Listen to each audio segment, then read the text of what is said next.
সুনামগঞ্জের সদর উপজেলার আওতাধীন মঈনপুর নামক এলাকা থেকে আজ গভীর রাতে ম্যাজিস্ট্রেট, পুলিশ এবং বিজিবির সমন্বয়ে একটি টাস্কফোর্স অভিযান পরিচালনা করা হয়।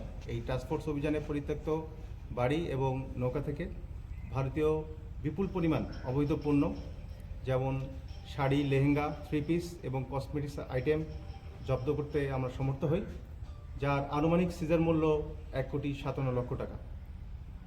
তো বিজিবি অবৈধ অনুপ্রবেশ, সীমান্ত সুরক্ষা এবং চোরাচালান প্রতিরোধে এই সুনামগঞ্জ ব্যাটালিয়ন 28 বিজিবির প্রতিটি সদস্য দিনরাত 24 ঘন্টা প্রচেষ্টা চালিয়ে যাচ্ছে।